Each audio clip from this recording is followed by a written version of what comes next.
Vamos a continuar con las sesiones tan interesantes que hemos visto durante esta jornada. A continuación, la número 4, digitalización e inteligencia artificial para mejorar la resiliencia de los recursos hídricos. Antes les quiero recordar que nuestro hashtag es AguaChile 2023. Y también, que no se me olvide, quiero agradecer a nuestros auspiciadores que hacen posible esta Expo Agua.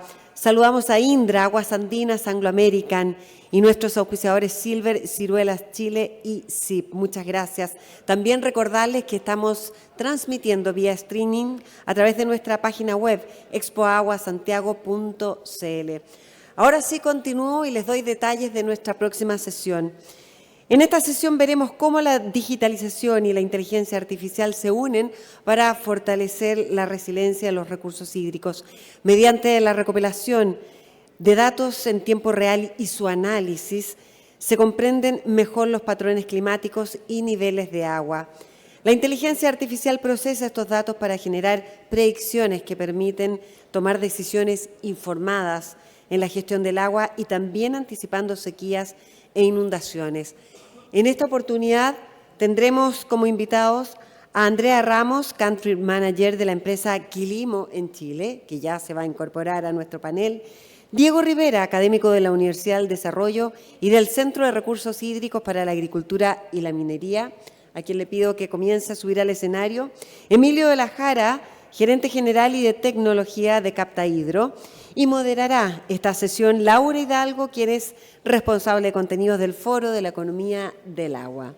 Por favor, les pido que suban a este escenario. Como les decía, Andrea Ramos se incorporará en unos minutos y Laura... ¿Ahí? ¿Sí?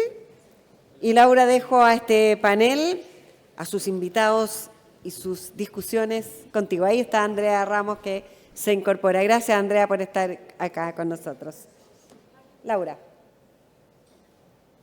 Hola, buenas tardes. Muy buenas tardes a todos. Bienvenidos a esta jornada de tarde. Empezamos con la cuarta sesión de este 16º Foro de la Economía del Agua y creo sin duda que es una de las sesiones, o espero, más actual, con unos temas muy interesantes que vamos a debatir. Hablamos en esta sesión sobre la digitalización e inteligencia artificial para mejorar la resiliencia de los recursos hídricos. Para este panel contamos con estos tres invitados que ya han presentado y ahora os daré paso. Para nosotros, para el Foro de la Economía del Agua, entendemos que para hacer frente a estos desafíos en los que durante toda la mañana hemos estado hablando, es muy importante y es un papel fundamental el que juega la tecnología, la digitalización, la inteligencia artificial y la inteligencia que hay detrás del dato. Cómo todo esto lo podemos reorientar y cómo nos puede ayudar en esta crisis hídrica para convertirse en parte de la solución de las cosas que vamos a debatir hoy y que hemos estado viendo durante toda la jornada. Para ello vamos a dar paso a Andrea Ramos. Ella nos acompaña de la empresa Quilimo, ella es Country Manager. Andrea es licenciada en Ciencias Políticas y Relaciones Internacionales de la Universidad Católica de Córdoba, en Argentina, y también es pasante del programa Gobernabilidad y Gestión Pública de George Washington University, y en la actualidad trabaja en Quilimo, en Chile. Y bueno, partimos contigo, Andrea. Permiso. Ahí. ¿Me escuchan? ¿Sí? ¿O directamente acá? Ahí está, perfecto. Bueno, muchísimas gracias por la invitación y por el espacio. Solamente nos autorizaron a poner 2 slides de apoyo, así que un poco la idea es contarles. Quilimo hace 8 años que está trabajando en Chile, ya a mí me tocó abrir las operaciones desde cero. Y cuando nace con el fin o el propósito de poder hacer más eficiente el uso del agua en la agricultura. Nosotros creamos esta tecnología basada justamente en inteligencia artificial que combina datos climáticos, datos meteorológicos, datos del suelo del campo, los mete como en esta especie de licuadora tecnológica y el entregable que nosotros le damos al agricultor son recomendaciones de riego semanales que le permiten ahorrar de un 10 a un 30% de agua en el campo. ¿Por qué elegimos la agricultura? Bueno, ustedes habrán escuchado que yo en realidad soy licenciada en Ciencia Política. ¿Qué hago trabajando para el agro? Es como la pregunta. Pero un poco lo que nos dimos cuenta es que si queríamos resolver realmente los desafíos de seguridad hídrica que hay en la región, si no es a través del agro, o con el agro al menos en la mesa, no tiene ningún sentido. Entonces, desde entonces decidimos tomar esa vertical, creamos esta tecnología y bueno, hace ya 9 años que venimos trabajando. Quizás lo más innovador de nuestro modelo ya no es tanto la tecnología, porque no les voy a mentir, han salido múltiples competidores y cada vez más es difícil estar siempre a la vanguardia, pero en estos años y en esta experiencia trabajando con justamente los agricultores, nos dábamos cuenta que uno de los desafíos más grandes para que el agricultor invierta en tecnología, y considerando que estamos hablando de la industria menos digitalizada del mundo, es el costo de la herramienta, ¿no?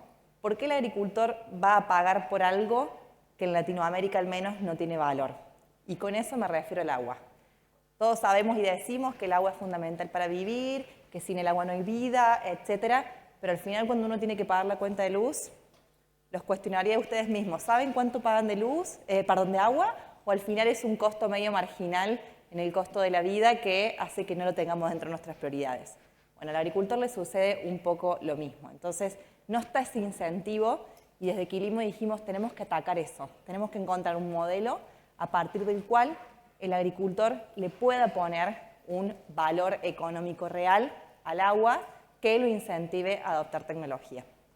Y cuando empezamos a buscar cómo lo hacíamos, investigamos mundialmente cómo se estaba haciendo y qué herramientas existían, y llegamos a este modelo de pagos por servicios ecosistémicos, ¿sí?, que en el agua ya se está aplicando en muchísimos países del mundo.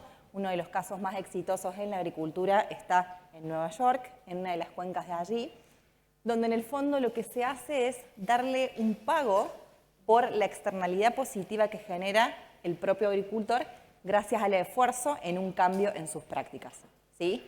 El modelo funciona de la siguiente manera, nosotros lo llamamos la rueda de adaptación climática, pero funciona así. En primer lugar, el agricultor tiene que estar dispuesto a pagar por la tecnología. No le regalamos nada a nadie, creemos que el agricultor es un agente de cambio y tiene que estar convencido de querer cambiar sus prácticas. Entonces, él tiene que pagar por la herramienta. Pero, en segundo lugar, durante una temporada agrícola, nosotros le damos nuestro servicio, generamos esos ahorros, los verificamos en base a una metodología bastante rigurosa que viene del World Resource Institute, etc. No voy a entrar en mucho detalle ahí, pero el que le interese y es más curioso, no duden en contactarme y lo vemos, porque es parte de lo más interesante del modelo también. Y cuando verificamos esos ahorros, lo que hacemos es reportarlos a aquellas compañías que están interesados en invertir en la seguridad hídrica de una cuenca altamente estresada. Cuando la compañía esta invierte, nosotros finalmente le damos, en el punto número 4, y ya cerrando esta rueda de adaptación climática, el pago por servicio ecosistémico al agricultor. Entonces el agricultor está recibiendo un beneficio, un dinero, por hacer eso, digamos, por adoptar tecnología. ¿Quiénes son estas corporaciones? Se preguntarán ustedes.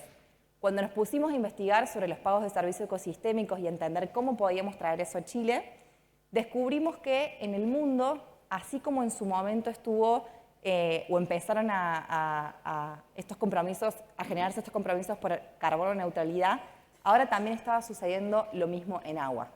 ¿Por qué? Porque las grandes corporaciones que tienen operaciones en cuencas altamente estresadas se dieron cuenta que si la cuenca se seca, su propio negocio entra en riesgo. Hay casos ya a nivel regional, por ejemplo el caso de Heineken en Monterrey, una fábrica que estaba 24/7 andando. El año pasado, con los cortes de agua que hubo, tuvo que tener días intermitentes en los que no pudo producir. O sea, en otros términos, pérdidas millonarias de dólares. Entonces, las empresas ya empezaron a ver esto y empiezan a querer invertir en la seguridad hídrica, y ahí es donde acceden a invertir en proyectos como los nuestros. Paso ¿Con cuál puedo pasar? Hoy lo saqué. Ahí, perfecto. Acá les quería mostrar el primer piloto que hicimos, que comenzó, digamos, a principios del año pasado, terminó en junio de este año, y ya hemos logrado generar más inversiones a través de este proyecto. Fue en la cuenca del Maipo, justamente acá, alrededor nuestro, y el Foro Económico Mundial nos entregó un reconocimiento por esto, porque logramos acelerar significativamente la adopción de la tecnología en esta cuenca. ¿Qué nos pasaba? Como yo les decía, nosotros hace 9 años que estamos trabajando en Chile, y la cuenca del Maipo particularmente es una cuenca que nos costaba bastante poder vender nuestra tecnología, porque el agricultor es un agricultor de edad promedio mayor, además ya tiene el riesgo alto del estrés hídrico, entonces como que le traes una nueva tecnología y dice, no, ¿para qué? Lo ve más como un riesgo de sacar más dinero de su bolsillo que otra cosa. Entonces, desde ese punto de vista nos costaba, por lo tanto, nunca tuvimos en estos 9 años más de 150 hectáreas monitoreadas, ¿sí? Y nos dedicábamos a ir a otras cuencas y trabajar con otros agricultores. A partir de este modelo logramos crecer 7 veces, ahí se desconfiguró un poquito con, imagino con la computadora, pero logramos crecer 7 veces y actualmente estamos por encima de las 2.100 hectáreas, vamos a llegar para mediados del año que viene a 3.500. O sea, el agricultor con un modelo como este acelera rápidamente la voluntad de adopción. Por otro lado, nos dimos cuenta que no solo compran más la tecnología cuando uno les ofrece un modelo así, sino que también aumenta la adopción. Porque lo que hicimos fue comparar a los agricultores de la cuenca del Maipo con otros agricultores que nosotros tenemos en la cuenca contigua, en la cuenca de O'Higgins, y lo que nos dimos cuenta es que los agricultores de la cuenca del Maipo ingresan más a la tecnología, siguen más nuestras recomendaciones y están más propensos a renovar, ¿sí? O sea, a querer seguir usando nuestro servicio. Y esto es muy importante porque todos los que trabajan, digamos, en tecnología saben que te usen un solo año no tiene ningún sentido, las prácticas tienen que continuar transformándose año a año. Y por último, lo que logramos con las hectáreas con las que trabajamos en este piloto fueron ahorros de 900 metros cúbicos por hectárea. El potencial de ahorro es mayor. Tenemos agricultores con un potencial de ahorro del 30%, o sea, son números mucho más grandes y creemos que este año incluso eso se va a incrementar, pero necesitamos ir trabajando año a año para ir construyendo esa confianza. Entonces, bueno, una de las cosas que les venía a contar es cómo no solamente las nuevas tecnologías, sino la transformación de los modelos de negocios es lo que nos va a ayudar a hacer a los agentes de cambio más resilientes. Algo que me da mucho orgullo de este modelo es que el agricultor, que muchas veces es muy cuestionado por sus prácticas, sabemos que es la industria que más agua consume, de alguna manera lo ayuda y no lo deja solo en este camino, y creo que eso es fundamental porque no nos podemos olvidar que si bien la agricultura es uno de los mayores consumidores de agua, al mismo tiempo es la encargada de alimentar a toda la población mundial, que sabemos que de acá a los próximos años será creciente. Así que eso, muchas gracias y muy atenta a las preguntas después.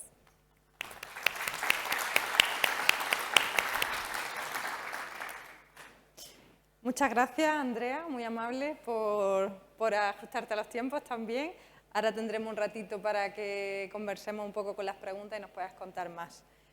Creo que vamos a dar el paso ahora a Diego, ¿verdad? Diego Rivera, que nos acompaña, él es profesor titular de la Universidad del Desarrollo, es investigador también de la Facultad de Ingeniería de la Universidad del Desarrollo, licenciado en Ingeniería Agrónoma por la Universidad de Concepción y en Ingeniería Civil por la Universidad de Chile. Ha realizado diversas investigaciones en el ámbito hidráulico, como la hidrología andina, recursos hídricos, gestión de agua, modelización hidrológica y los usos de agua y agricultura. Cuando quieras, Diego. Hola a todos, muy buenas tardes. Vengo de la Universidad de Concepción completo, por si acaso. Bueno, quisiera en esta intervención hacer una reflexión un poco más abstracta en términos de qué es lo que significa el manejo de datos y la inteligencia artificial. Y quisiera partir con esa cita de una novela de Sherlock Holmes que dice: datos, datos, datos, no puedo hacer ladrillos sin arcilla.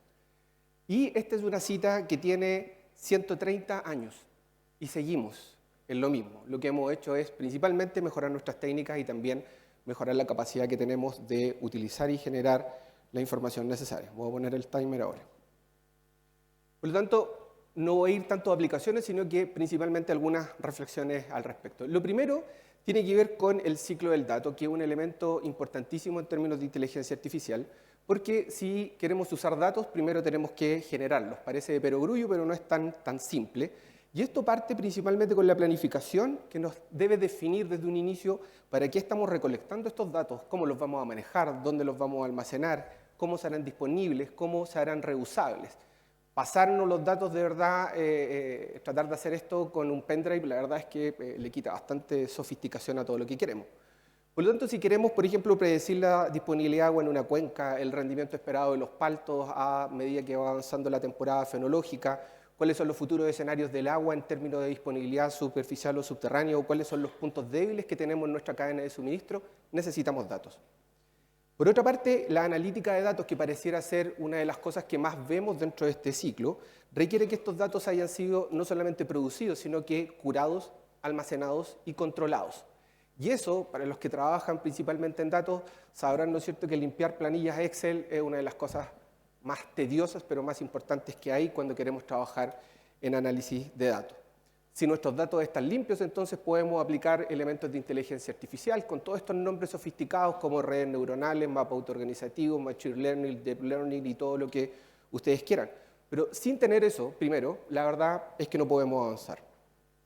Por lo tanto, para pasar a la analítica de datos, a los modelos de inteligencia artificial y aplicar los conceptos de Big Data o de grandes volúmenes de datos, estos son parte del proceso, pero están dentro de este ciclo y por lo tanto no debemos de ninguna manera desconocer su importancia. Por otra parte, escuchamos mucho sobre el término de Big Data, ¿cierto? Yo tengo un colega que dice que si cabe en un pendrive no es Big Data. Así de simple. Estamos hablando de volúmenes importantes del orden de los gigas, que en algunos casos se producen por horas. Los pronósticos de la Dirección Meteorológica de Chile pesan alrededor de 20 gigas y se entregan cada 6 horas. Sin embargo, cuando hablamos de grandes volúmenes de datos, perdemos el foco en algo que es muy importante, que tiene que ver con la representatividad de ese dato. Más o menos por el año 1984-85, un profesor de la Universidad de Texas, Hargraves, se unió con otro profesor, Samani, y encontraron una ecuación que permite calcular la evapotranspiración de referencia con 2 o 3 días de anticipación con errores menores a 1 milímetro, ocupando solamente los valores de temperatura máxima y mínima previstas para el día siguiente. ¿Parece maravilloso? Sí, es maravilloso, es escalable, también es posible aplicarlo a cualquier huerto en Chile, y la verdad es que uno necesita 2 datos. 2 datos. No necesita ni siquiera una planilla Excel para poder entregar esos 2 datos, y de hecho el sistema de monitoreo es más simple todavía. Un termómetro de máximas y mínimas, por ejemplo, de esos que venden en cualquier mall chino y que cuestan lucas. Los podemos colocar en varios lados y podemos también escalarlos. Por lo tanto, necesitamos conocer realmente las necesidades desde el punto de vista de la gestión que necesitamos implementar dentro de nuestro predio antes de embarcarnos en un plan de análisis de datos en estos niveles de sofisticación necesarios para la inteligencia artificial. Ahora bien, esto debería poder andar ahí atrás, como una animación, si pudieran ayudarme. Pero cuando hablamos de inteligencia artificial, la inteligencia artificial requiere datos, pero por sobre todo requiere lo que se llaman conjuntos de entrenamiento, que son miles, millones y a veces cientos de millones de ejemplos que se van repitiendo de manera constante y que se presentan a este algoritmo que, paréntesis, no son nada más que sumas, restas, multiplicaciones y divisiones, no hay nada más que eso y por eso se pueden programar con tanta facilidad. Por lo tanto, mientras más ejemplos tengo, mayor es la capacidad que tiene este algoritmo de aprender. Esa es para mí una de las mejores formas de presentar cómo funciona un algoritmo de inteligencia artificial, que lo que va haciendo es tomar determinados patrones. Si todos y cada uno de nosotros, por ejemplo, pudiéramos marcar cómo dibujamos el número 4 y lo alimentamos, ¿no es cierto?, en un modelo de inteligencia artificial, saldríamos en 30 segundos con un modelo que sería capaz de reconocer la escritura de cada uno. Así de simple, pero para eso, como digo, se necesita una ingente cantidad de datos. Sin embargo, uno podría preguntarse, bueno, esto se ha hecho, ¿qué es lo que pasa en Chile? Y la verdad es que en Chile tenemos una tremenda experiencia en inteligencia artificial aplicada a la agricultura y también en inteligencia artificial aplicada a la industria. Por ejemplo, si yo les digo que podemos pronosticar la precipitación mensual en Chile usando un tipo específico de redes neuronales que se llaman mapas autoorganizativos, más un sistema específico de filtrado en el tiempo que se llama Wavelet, suena todo muy sofisticado. Eso lo hicimos el año 2010 y poca gente nos creyó. Así que inteligencia artificial, trabajo, nivel técnico en Chile existe y de sobra. Ahora, algunas cosas respecto de lo que se viene en el futuro. Lo primero es el balance hídrico, que como escuchábamos antes, uno de los elementos importantes, no solamente en planificación, sino que también en manejo a nivel de cada uno de los predios, y estimar el balance hídrico, ¿no es cierto?, cuál es esa suma entre la entrada y la resta de la salida, ¿no es cierto?, en escalas de tiempo y en escalas espaciales muy, muy pequeñas, es el santo grial de todos, de la academia, del Estado y de la industria. Sin embargo, lo que tenemos que considerar es que el modelo, por decirlo de alguna manera, de balance hídrico tiene una base física fundamental. Y por más datos que le coloque, por más datos que saque, por más algoritmos que incluya, por más sofisticado que sea el nombre, la física que hay detrás es la misma. Por ejemplo, sistemas o enfoques como el de Quilimo son súper interesantes porque no solamente están considerando elementos relacionados con el clima, que son un forzante, sino que también elementos relacionados con el suelo, con el sistema de riego y también con las condiciones de manejo, que son las que principalmente hacen el offset frente a las condiciones de riesgo climático. Con todo lo que tenemos son muy buenos datos que nos permiten conocer con bastante precisión y con bastante actualización, ¿verdad?, los datos de clima. Pero nos falta mucho, muchísimo, en términos de cómo podemos conocer qué es lo que está ocurriendo en las condiciones de manejo en cada uno de los campos. Aquí, a todos los productores, ¿no es cierto?, si no hay válvulas en el campo, si no hay compuertas como las que tiene Rubicon, si no hay hardware, si no hay fierros en el campo que me permitan corregir lo que me está diciendo el algoritmo, la verdad es que tiene bastante poca utilidad. Es como saber que nuestro hijo tiene fiebre y no hacer nada. Simplemente nos quedamos en el diagnóstico. Necesitamos avanzar claramente hacia las decisiones que tengan un efecto práctico y correctivo inmediato. Valga además decir en estos elementos que el uso de la información, el uso de los modelos de inteligencia artificial y los modelos de riesgo que se puedan asociar son un elemento interesantísimo en lo que se llama el manejo del riesgo. La agricultura cada vez se está convirtiendo en un negocio de manejo de riesgos, además de producción de alimentos. Y en ese sentido es súper importante la disponibilidad que tienen los datos. Todos hemos visto o hemos escuchado hablar, ¿no es cierto?, del NOAA, que es la Administración del Océano y la Atmósfera de Estados Unidos, que provee de datos de altísima calidad técnica y de cobertura, de precipitación, temperatura, vientos, vientos zonales, suelos y una serie de otras cosas. Pero ese departamento en específico depende del Ministerio de Comercio. En Chile la DMC depende del Ministerio de Defensa. Por otra parte, uno de los elementos más importantes en términos del manejo que tenemos en el campo son los datos de suelo. Para los que vienen de agronomía o de la ingeniería civil agrícola, como la María Paz que está ahí, ¿no es cierto? Todos, alguna vez hemos escuchado de las funciones que nos permiten estimar cuál es el comportamiento hidrofísico del suelo. Y generalmente usamos unas tablas y unos modelos que vienen de Estados Unidos, que en suelos trumados, por ejemplo, explotan, no sirven. No tenemos un mapeo suficiente que nos permita encontrar cuáles son esas mejores condiciones de manejo. Creo que me quedan un par de minutos. Por lo tanto, frente a este escenario de bastante incertidumbre, hay un par de elementos que quiero decir. El primero es que los modelos de inteligencia artificial en lo absoluto pueden reemplazar el conocimiento profundo que debemos tener de la física que hay detrás en el proceso. La biología, por ejemplo, está siendo cada vez más importante en términos de producción agrícola porque necesitamos conocer cuáles, por ejemplo, son los consorcios microbiológicos que favorecen determinadas condiciones. Y eso lo hemos estado haciendo bien. Y una de las cosas que uno ve todos los días en el campo y cuando uno le digo a mi hijo, ¿no es cierto?, qué es lo que está pasando ahí, no cree mucho, por ejemplo, son los portainjertos. Ahí es donde tenemos un conocimiento, principalmente desde la biotecnología, que favorece el manejo y que también podría incluir condiciones de digitalización.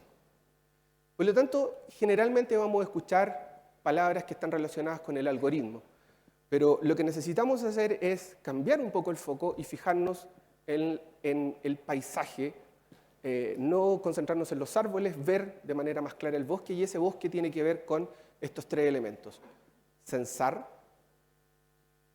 procesar, que es lo que vendría a ser la inteligencia artificial y otros métodos de digitalización, pero por sobre todo accionar sobre el sistema productivo de tal manera que esto tenga un efecto, por ejemplo, en el ahorro de agua. Y en eso, por ejemplo, hay cosas que son bien interesantes que podemos considerar. Cuando estamos trabajando específicamente con elementos de suelo, el diseño que tenemos es importante. Si el diseño del sistema de riego no tiene las válvulas necesarias, no está sectorizado por tipo de suelo, no está sectorizado por otros elementos como por ejemplo el tipo de cobertura y el tipo de orientación, vamos a mover una válvula y habría que preguntarse si vale la pena en algunos casos buscar formas de capturar muchos datos si solamente vamos a tener una acción única sobre un sistema que es altamente complejo. Y eso porque los algoritmos de inteligencia artificial lo que buscan hacer es generar reglas, y reglas tenemos, y muchas, ¿verdad? Y esas reglas generalmente vienen de un proceso heurístico. La inteligencia artificial lo que viene a hacer es aprovechar esa capacidad que tiene la matemática que hay detrás en mejorar nuestra forma de encontrar esos óptimos dentro de distintas formas de manejo. Aquí entonces, quiero terminar con dos cosas, creo que estoy justo en el tiempo. Son dos cosas. Primero, ahora generalmente estamos hablando de tener un Chief Sustainability Officer, ¿cierto? Antes teníamos el gerente, después fue CEO, CFO, CTO y ahora está el Chief Sustainability Officer. Yo creo que ese momento ya pasó y usted debería empezar a entrenar rápidamente a su Chief Data Officer. Luego, esto debería estar en niveles gerenciales y especialmente mi grupo de investigación está completamente abierto a compartir nuestra experiencia con ustedes para que ya empiece a tener este tipo de capacidades dentro de las empresas y a generar un mejor rendimiento. Por último, quisiera decir que hay un par de casos importantes de datos que son necesarios para que estas cosas sigan explotando y sigan mejorando la capacidad que tenemos en la agricultura y en la minería de hacer un mejor uso de los recursos hídricos. Primero, mejores datos de suelo, y dos cosas que mis hijos están cansados de escucharme decir, porque tampoco entienden mucho, pero por ejemplo, necesitamos tener datos sobre fenología de los cultivos en Chile. Necesitamos tener un observatorio fenológico que nos permita anticiparnos a cuáles van a ser las respuestas de los cultivos industriales frente a cambios en los determinados forzantes. No lo tenemos, es muy barato de implementar, es muy simple de implementar, pero requerimos principalmente confianza en las capacidades técnicas que tenemos en Chile y también un pequeño financiamiento semilla. Y por otro, están los elementos asociados, cómo imaginamos el futuro, lo que se llaman los futuros del agua. Y los futuros del agua no son una cuestión que se construye simplemente a partir de lo que yo creo que va a pasar, sino que un análisis profundo de los diferentes escenarios económicos y sociotecnológicos. El IPCC nos presenta una foto de lo que podría ocurrir de aquí a 30 años. Y esto puede sonar muy de calendario, ¿no es cierto? Pero el futuro en 30 años se construye con acciones cada día. No es que nos quedemos dormidos hoy día y vamos a despertar en el 2035. Hay muchas cosas que podrían cambiar en el camino y muchas cosas que deberían también en el camino.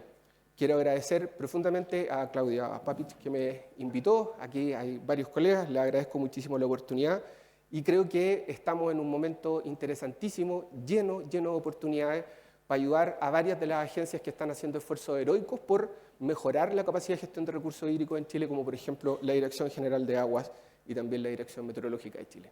Muchas gracias.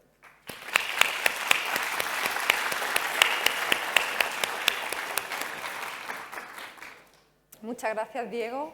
Muy amable, muy interesante. Ahora seguimos con Emilio de la Jara, él es CEO y CTO de Capta Hydro.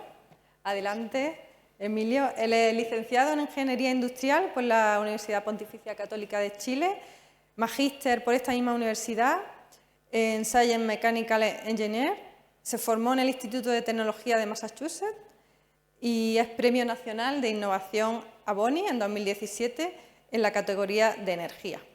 Adelante, Emilio. Muchas gracias por la invitación. Bueno, lo que me gustaría poder contarles un poquito hoy día es un poco sobre nuestra experiencia sobre la digitalización de cuencas. Hablamos ya de esa escala, digamos. ¿Cuál es de los problemas más grandes que hemos tenido de las cuencas? Es el tema de la sequía, mucho más extrema, digamos, y lo que hemos vivido últimamente también de las inundaciones mucho más severas. Que lo cual ya sea en sequía o en inundación implica que tenemos un desafío tremendo en la gestión de nuestras cuencas. ¿Por qué esto todavía no se ha solucionado? Han habido ya varias ponencias al respecto. Nosotros hemos visto tres problemas muy, muy grandes que se repiten, digamos, acá en Chile, que hemos visto también en México y estamos presentes. Estos problemas principalmente son el alto costo y también pocas alternativas tecnológicas para poder gestionar el agua de las cuencas, poder digitalizar y tener datos fidedignos de cuánta agua realmente corre por nuestros ríos y cuánta agua estamos ocupando de las distintas fuentes subterráneas y superficiales. Segundo, y como lo pueden haber visto, digamos, los que estaban acá en Chile, digamos, el mes pasado y en junio también, las inundaciones se llevan las estaciones, se llevan nuestra infraestructura y es algo que nosotros tenemos que ya empezar a acostumbrarnos por el tema del cambio climático, que la variabilidad climática va a seguir aumentando. Lo tercero es que en estas cuencas, que son sistemas muy, muy grandes, en general nosotros hemos visto muy poca integración, ¿ya? Integración de los datos, finalmente. La minera tiene sus datos, la sanitaria tiene sus datos, y cada uno tiene datos de fondo por separado de un sistema que es uno solo, que es una cuenca. Entonces, bajo nuestra perspectiva como desarrolladores de tecnología que somos en Captahidro, desarrollamos un ecosistema que nos permite, en fondo, primero captar datos, un poco Diego nos estaba haciendo la introducción casi, captar datos primero para luego analizarlos, para luego poder gestionar el agua finalmente, a partir de buena información. ¿Qué es lo que hacemos a nivel de captación de datos? Bueno, hemos desarrollado una serie de tecnologías, desde la más simple que ven, digamos, ahí a su derecha del escenario, digamos, hasta ya la más compleja, que este equipo está instalado en México ya hace más de 3 años, digamos, que finalmente trata de resolver problemas reales. ¿Cuáles son los problemas reales? Que uno instala tecnología en el terreno y se lo roban. Viene una crecida y la crecida se lo lleva. Y además generalmente implica un montón de obras civiles que son muy costosas y muy lentas de construir. Entonces nosotros diseñamos y patentamos, digamos, este nuevo concepto de cómo instalar estas estaciones de manera mucho más rápida, efectiva y económica. Adicional a eso, hemos agregado una serie de sensores para poder medir en tuberías también, y también para poder, ahora estamos experimentando con nuevos sensores de calidad de agua para poder integrar a nuestros equipos de manera que podamos captar datos no solo de cantidad, sino que también de calidad de agua, ya sea digamos, en un río, digamos, o en alguna planta. Adicional a eso, también integramos, digamos, sensores de alta calidad como GWF para poder medir también en las hidroeléctricas. De esa manera, poder tener un amplio espectro de mediciones desde canales muy pequeños hasta hidroeléctricas, digamos, que turbinan caudales muy, muy grandes, para poder tener todo en el mismo lugar. Adicionalmente a eso, también nos dijeron, y esto ha sido en fondo un constante desarrollo con toda la gente que necesita datos para poder repartir el agua en la cuenca, nos dijeron, bueno, muy buena tu tecnología, pero necesitamos algo más simple.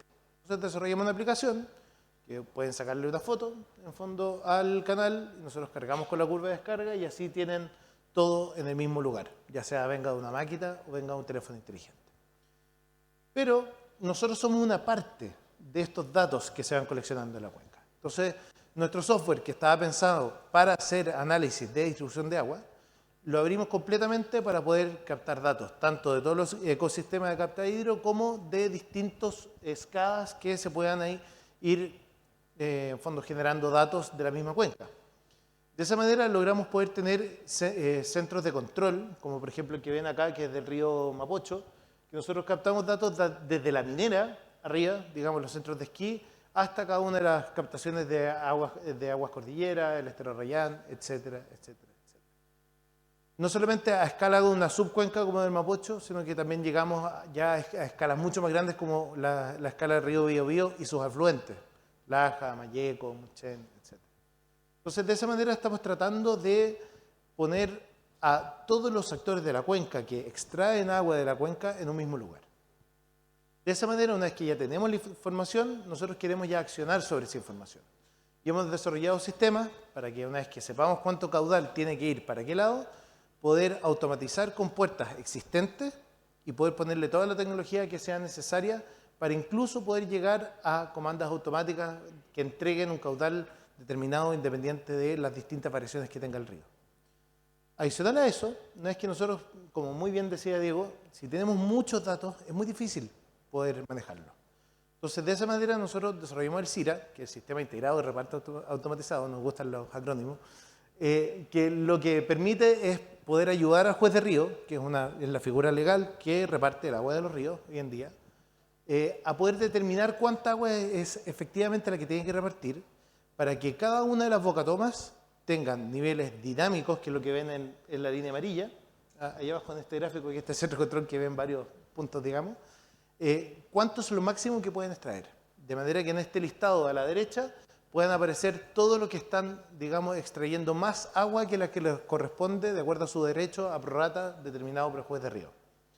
De esa manera pudimos traspasar el fondo de agua de la parte de arriba de la cuenca, que ven el gráfico en azul, es el nivel de caudal, en amarillo lo máximo que pueden sacar, y la parte baja de la cuenca generalmente siempre se ve más desfavorecida. Estando en el mismo sistema ya de una cuenca, generalmente si el río sube y los de arriba tienen la compuerta abierta, efectivamente, naturalmente van a captar más agua. Pero con buenos datos, con una buena fundación de datos, luego análisis y después en algunos puntos ya automatización de esos caudales, podemos realmente hacer lo que queremos hacer digamos, hace siglos, que es repartir el río prorrata, que es muy, muy difícil, pero ahora a partir de mejor tecnología, más modular, lo estamos pudiendo hacer, digamos, a una muy gran escala. ¿A qué escala? Por ejemplo, hay gente también de la Junta de Vigilancia de Río Maipo, muchos saludos para ellos. Con ellos hicimos la segunda versión de nuestro CIRA, ¿ya? ¿Qué es lo que hace esto? Esto, a partir de un acuerdo que se llegó en la Junta de Vigilancia, en la Junta de Vigilancia dijeron, ok, para que a Santiago no le falte agua, estamos hablando de esa escala, el derecho de agua que le corresponde a Aguas Andinas muchas veces no es suficiente. Y también estamos trabajando mucho, en fondo, con el embalse del yeso en esa época. Entonces llegaron a un acuerdo para poder, en fondo, poder realmente determinar que los otros usuarios pudieran pasar parte de su volumen que les correspondía por ley, que le otorgó el Estado el derecho de aprovechamiento, poder pasárselo a Aguas Andinas con una compensación. Esto se empezó a hacer en unas planillas Excel con mucha cantidad de datos muy manejables y ahora se hace con un algoritmo. Solo por darles un ejemplo, el mes pasado se movieron volúmenes entre los distintos usuarios equivalentes a 11 millones de metros cúbicos aproximadamente. Eso es como un quinto de embalse de los que llevan 50 años proyectando en varios de los ríos, digamos, del centro de Chile, en un mes. Entonces, muchas veces, tener buena digitalización de los datos, tener buenos datos y poder tener buenas herramientas para manejarlos, puede ser mucho más importante que un embalse. La gestión en un embalse en sí. Bueno, ¿qué impacto hemos tenido? Actualmente en Chile estamos trabajando desde la Junta de Vigilancia Río Huasco hasta prácticamente Puerto Aysén, con MOWI, los centros de producción acuícola de agua dulce, en donde ya hay muchas organizaciones de usuarios y usuarios que están muy, muy preocupados de poder medir y digitalizar su medición del agua en cada una de sus bocatomas, ya sea a escala de una cuenca o a escala de un centro de cultivo, simplemente. Adicionalmente, también estamos exportando todo este know-how que hemos desarrollado aquí en Chile, también a distintos estados de México y vamos a seguir, digamos, ampliando de fondo nuestro alcance, ojalá a nivel mundial. Esa es nuestra... Llevamos solamente 5 años y hemos llegado súper lejos. Pero al final, nosotros somos muy pocos. En fondo, este problema es realmente gigante, realmente muy, muy grande. Entonces estamos tratando de aportar, en fondo, desde mucha realidad, desde cosas que estamos haciendo acá en Chile, digamos, a distintas partes del mundo, con un montón de clientes, etc. Pero, ¿qué es lo que nos hace quizá poder pensar esto de manera distinta? Ya lo decía, algunos citaban a Nicanor Parra, que al final decía que creíamos que el mundo es nuestro, pero nosotros somos el mundo. Al final, las condiciones que nos da Chile de inundaciones, de sequía, nos ha permitido poder solucionar cosas de manera distinta. Entonces, eso que se ve como basura, en realidad es un equipo de nosotros, que antiguamente había un canal, esto fue la inundación de junio, y pasaron basura, etcétera, y realmente mostramos que la robustez que nosotros diseñamos para nuestros ríos, que muchas veces son muy violentos, hacen la diferencia. Esto, por ejemplo, es del 21 de agosto. Esa arena que se ve dentro de ese equipo fue la que se acumuló porque el agua del río Lontué pasó prácticamente un día completo arriba del equipo. Luego sacamos la electrónica y funcionaba perfecto. Así que hemos hecho buena ingeniería. Pero tenemos desafíos muy, muy grandes.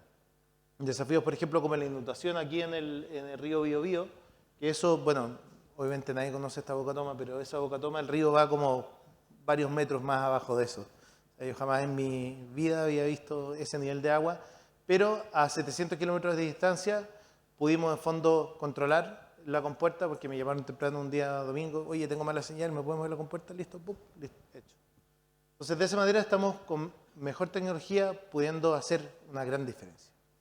Adicional a eso, y con las crecidas, y esto un saludo, digamos, a nuestro equipo, que también hay varios presentes acá, dijimos, oye, están creciendo los ríos.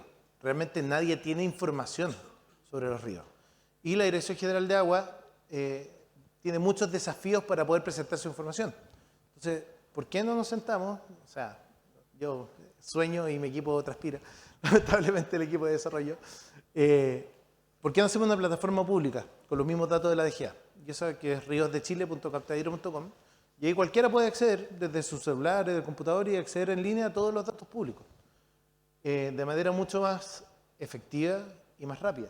De nuevo, tal cual como decía Diego, tenemos muchos datos, pero mucho más importante que tener datos, poder tener herramientas para que esos datos puedan ser accesibles, entendibles y accionables. Adicional a eso, en juntas de vigilancia, como la Junta de Vigilancia Río Biobío, agregamos todos los niveles de alerta de la Senapred en un trabajo conjunto con la Dirección General de Agua y a la Senapred en todas estas estaciones. Y estos niveles de alerta, que son estas líneas que ven aquí, ¿ya? Generan alertas automáticas a partir de WhatsApp para cada uno de los que efectivamente tienen que dar la alerta y que no tengan que andar revisando, haciendo clic, digamos, del siglo XXI, alguien actualizando la página, así que efectivamente simplemente llega un WhatsApp a todos los indicados, se junten, conversen y tomen decisiones. Adicional a eso, no estaba funcionando, me equivoqué. También tuvimos tremendos desafíos con las crecidas. Esto que ustedes ven aquí, que ven ahí como un hoyo, un frado, era una estación de la Dirección General de Agua, ¿ya? Y la Junta de Vigilancia Río Lontué nos dijo, oye, se nos viene una crecida nueva y se nos viene el río encima y sería peor. Y de hecho, después de que instalamos este equipo, para reemplazar la estación DGA, que nos demoramos, lo decidimos en la mañana y en la tarde estábamos yendo, y lo instalamos sobre el mismo puente, les permitió tener una alerta temprana de algo que simplemente se lo llevó el río. Entonces, de esa manera, en fondo, realmente pudimos dar alerta mucho antes de lo que podríamos haber dado si es que esta estación de GA todavía hubiera estado en licitación o no sé en qué están para reponerla. Entonces, de esa manera, en fondo, quería presentarles ahora todas estas cosas que hemos hecho porque estamos tremendamente comprometidos con este problema. Yo creo que todos los que estamos acá, que nos interesa una Expo Agua, estamos muy preocupados tanto de la sequía como de la inundación. Entonces, con mucha pasión y agradeciendo a mi equipo, estamos trabajando en fondo con, ojalá, la mayor excelencia, compromiso e innovación para poder tener las mejores herramientas y de esta manera ir de poquito cambiando esta fábrica del presente para que podamos cambiar el futuro del agua. Muchas gracias.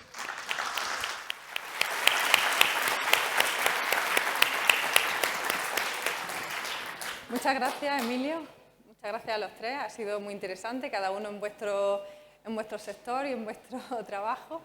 La verdad es que a mí se me plantea una reflexión con todo este boom de la inteligencia artificial que estamos teniendo y que antes hemos tenido con la digitalización y la tecnología, que creo que es un desafío importante para la humanidad, cómo utilizamos todo esto nuevo que ahora se nos plantea para crear valor, ¿no? Y para solventar los desafíos que tenemos como humanidad, que son muchos, y uno de ellos es la crisis hídrica, que era un poco el titular de la sesión de hoy.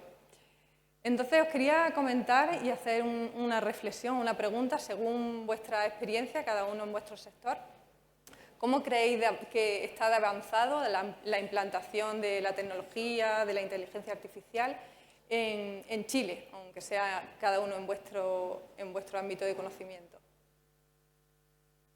Si quieres, Andrea, empezar, o Diego, como... Hola, hola. Ahí está. Hola. Sí. Yo ahí, no sé, Diego, que por ahí, escuchándote antes, creo que vas a pensar un poco similar. Yo creo que en Chile se viene haciendo un gran trabajo desde hace bastantes años, ¿sí?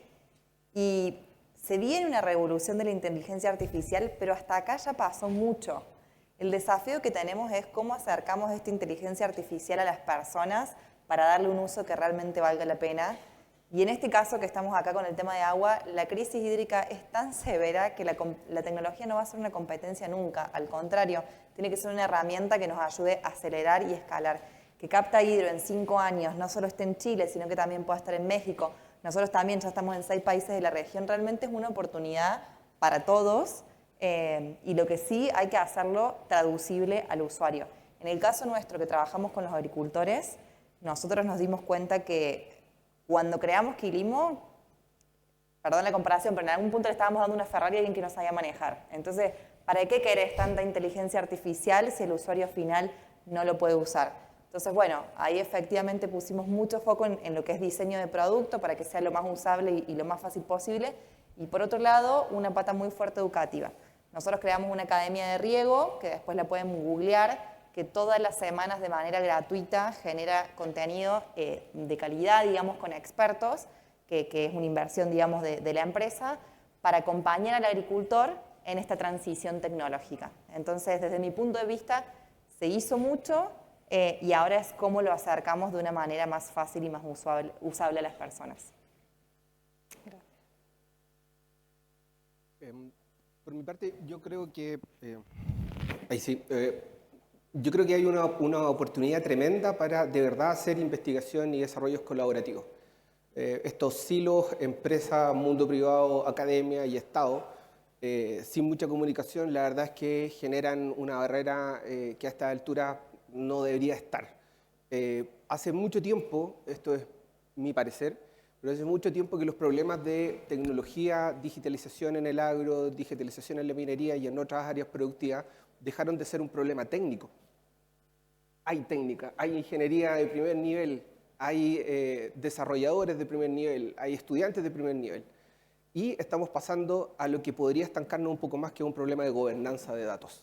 Chile debería tener, por ejemplo, un jefe nacional de datos, algo que obligue a que las cosas conversen, obligue a que los datos cumplan con un estándar reconocido internacionalmente, que es el estándar FAIR, ¿no es cierto? Que significa que los datos tienen que ser encontrables, accesibles, reusables y que lo que se haga sea reproducible. No podemos que cada estudio que hace un ministerio rellene nuevamente las estadísticas de precipitación.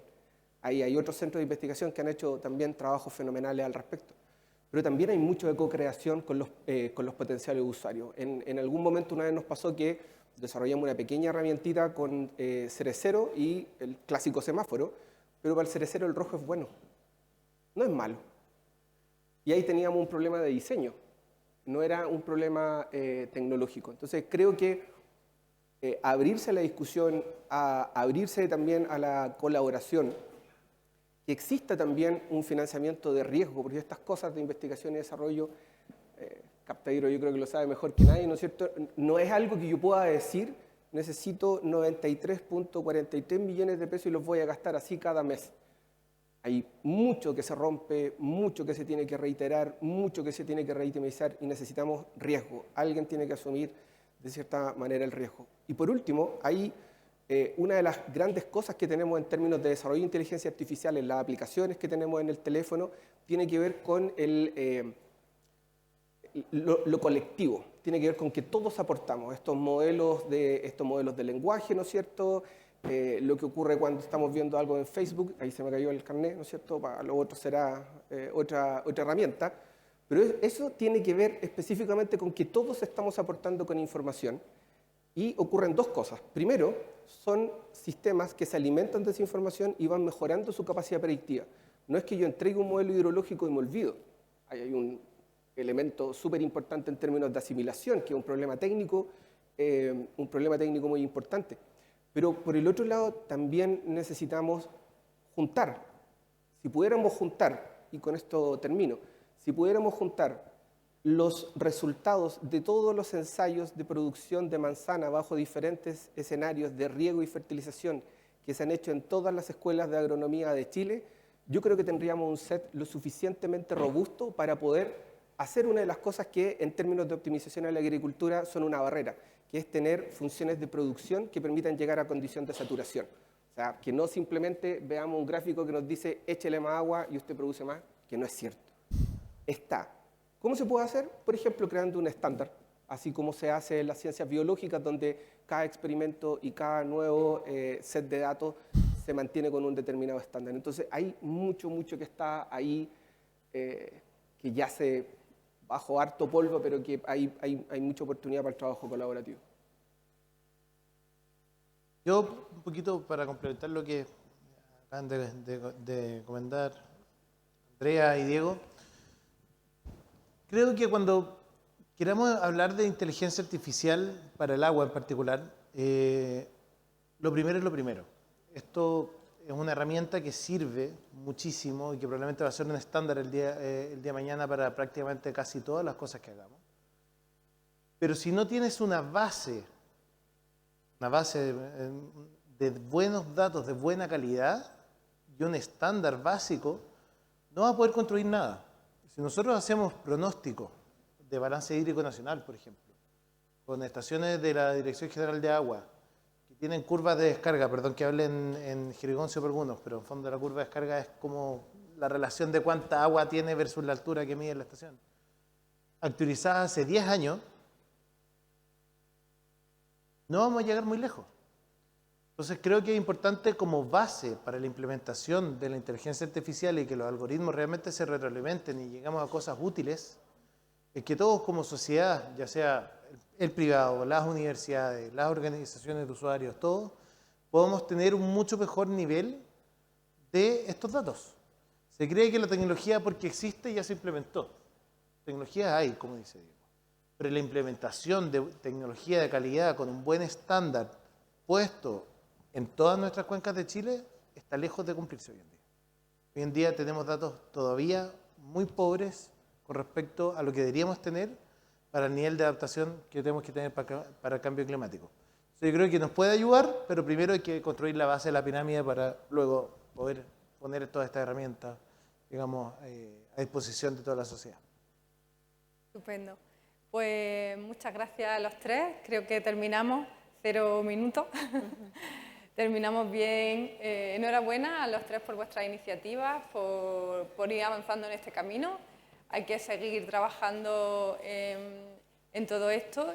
Y bueno, yo quería aprovechar para cerrar esta sesión y, al igual que Francisco Lombardo, pues comentar o dar mi agradecimiento a la organización, a Interexpo, por el apoyo que siempre nos ha dado al Foro de la Economía del Agua, a José Miguel y a su equipo, un equipo bastante bueno y que siempre está ahí solucionándolo todo, por generar estos espacios tan interesantes y que nosotros los podamos aprovechar. Y nada, espero que os haya gustado y que hayáis disfrutado todos de esta sesión. Seguimos con la siguiente.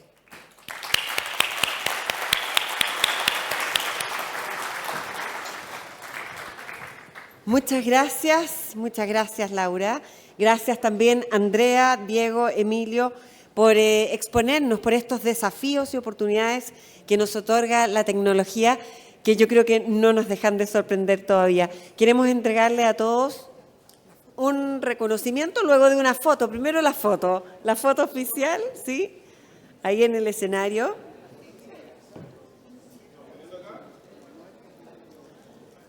Muy bien. Y luego reciban un regalo de la CAV, un vino chileno, de parte de Interexpo.